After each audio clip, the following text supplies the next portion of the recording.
Okay, you can see since the last video, there's a few details that have been added to the engine. I've got some basic fuel rails in, a throttle body, exhaust manifolds are pretty much wrapped up. I still have to build heat shields for those. I've got new motor mounts.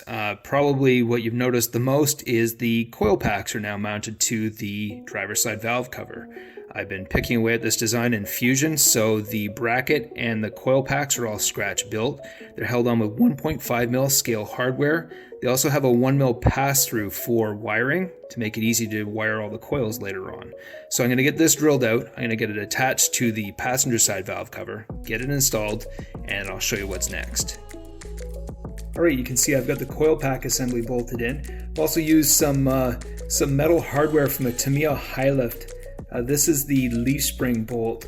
I'm using as much metal hardware as I can throughout the engine to kind of distract from the fact that I have actually snuck some plastic in here. And these will get probably a plastic cap glued in place or some stickers over top of them just to hide the fact that they are actually bolt heads in these.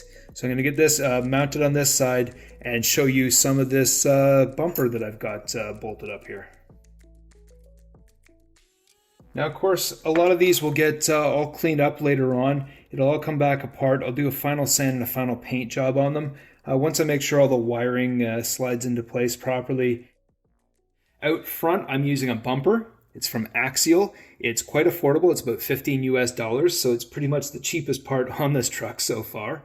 It's plastic. There's a few reasons I like plastic bumpers.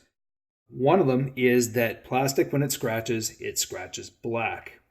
Also, because the bumpers are kind of the sacrificial piece on the truck, usually the thing that takes the first hit, if the client ever damages them, he can easily go spend $15 and do exactly what I did.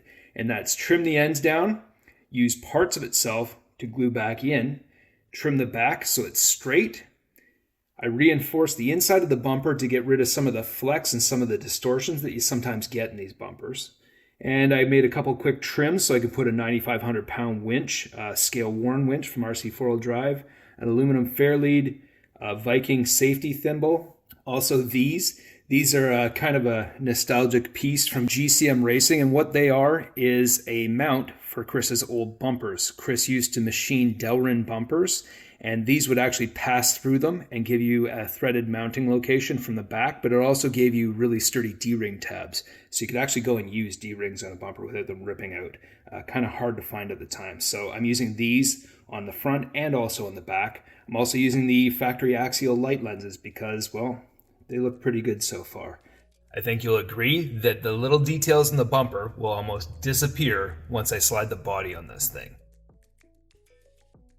So keeping on the subject of cheap, easily replaceable plastic bumpers, check out the back.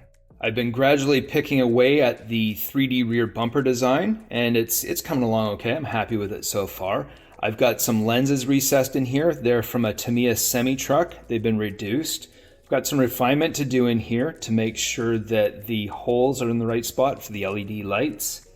I've got to build channels to hide the wiring and sandwich them between the rearmost crossmember and the bumper itself. You can see magnets, and I'll show you a pic of the real truck.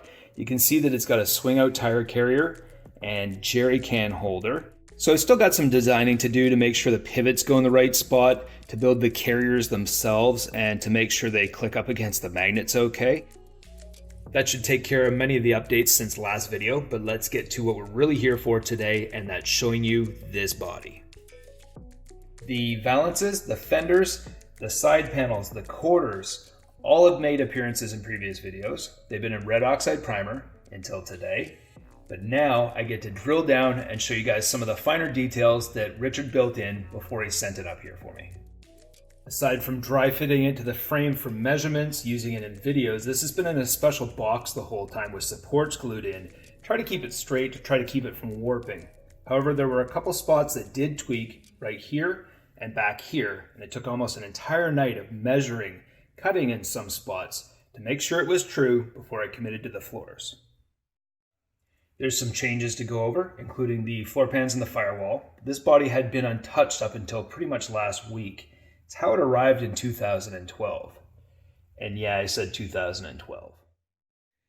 The valances and fenders stayed really straight because, of course, there's quite a bit of body structure there when he built it. Inside, the fenders still have to be detailed. I asked him only to take care of the outside. This would leave me room for elements like inner fender wells and other details as I build. You can see that he's got 5 louvers down the side. That's specific to Icon. I believe the factory Toyota Land Cruiser had 7. Might want to fact check that though.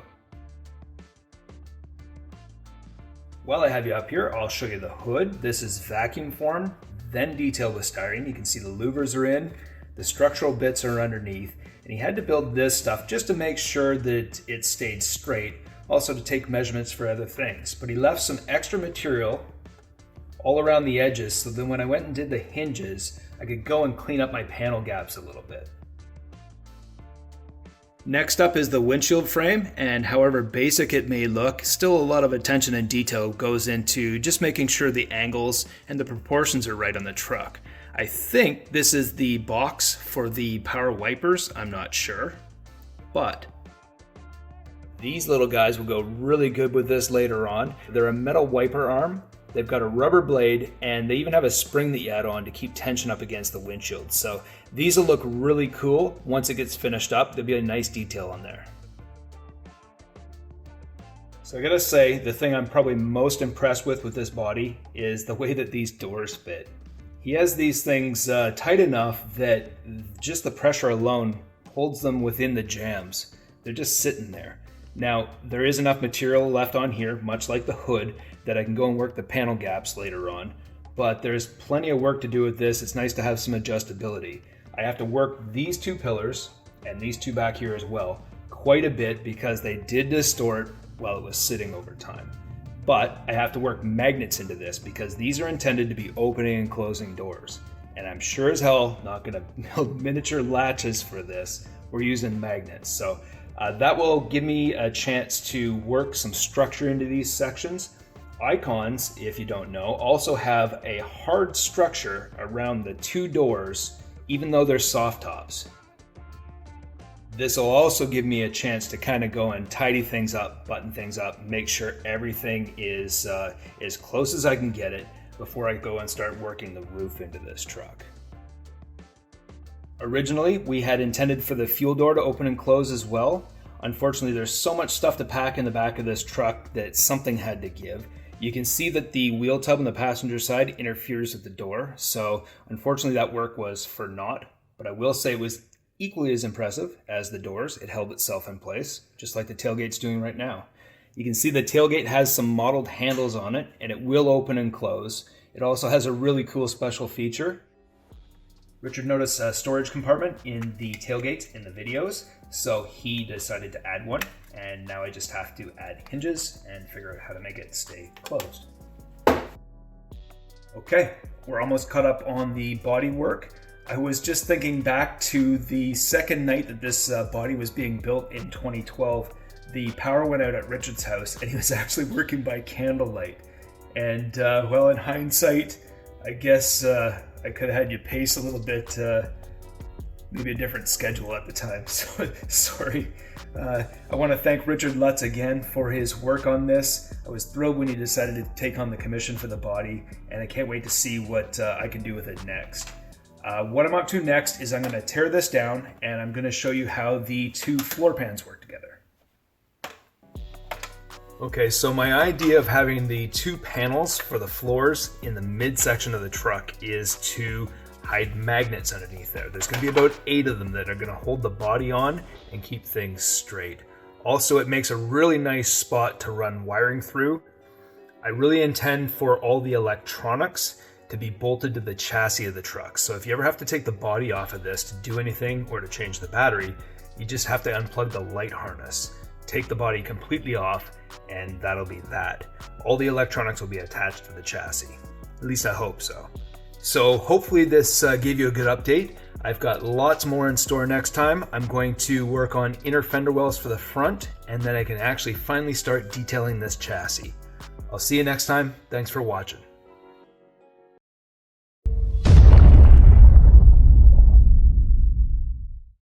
So quartz white is the color. We rarely do these, and I love them, especially on a 44, because you know, like as they're coming together, it's just a bunch of white, it's not very interesting. But as they approach completion and you have all the black and white contrast, then it works really well. So happy to see another quartz white FJ44. Man, I can't English today.